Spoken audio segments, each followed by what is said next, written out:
Hi hello' নমস্কাৰ, স্বাগতম জনাইছোঁ মোৰ এটি নতুন ভিডিঅ'লৈ।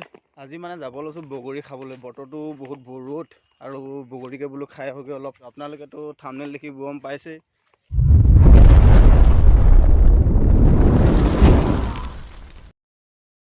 বহুত মানে ৰ'দ দি আছে, ৰ'দ দি থকাৰ কাৰণে মানে টুপিটো পিন্ধি আহিলোঁ আৰু বগৰী খাবলৈ আহিবলৈ হ'লে আমাৰ ঘৰৰ পিছফালেদি পিছফালে আহি এই পথাৰখন পাৰ হৈ পিনি এইফালে আগলৈ দেখিছে বাগানখন আছে।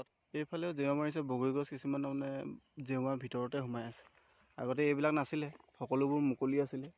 য'ত গছৰ তলত বুটলি খোৱা আৰু বগৰী গছৰ ওপৰত উঠি খোৱা মাজত বহুত পাৰ্থক্য আছে। আৰু ইয়াৰ পৰা পৰি লেঙেৰা নহ'লে হৈছে। পুষ্পা ফিল্মেতো গোটেই ভাৰতৰ সৰ্বাধিক মানুহকে লেঙেৰা বনাই দিলে আৰু মই ইয়াৰ পৰা পৰি পিনি লেঙেৰা নহ'লে হৈছে। আৰু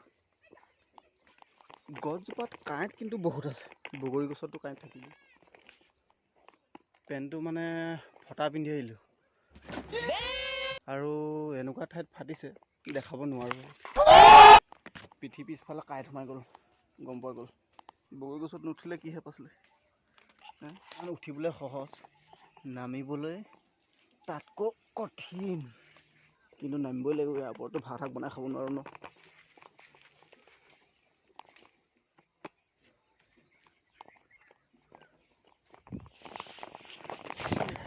বগৰীখিনি ধুই লওঁ, ধুই লোৱাৰ পিছত খুন্দিম। আৰু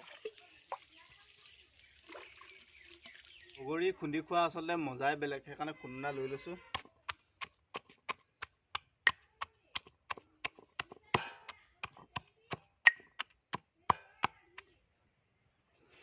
ভিডিঅ'টো ভাল লাগিলে লাইক কৰিব, কমেণ্ট কৰিব আৰু ছাবস্ক্ৰাইব কৰি বেল আইকনটো দবাই দিব।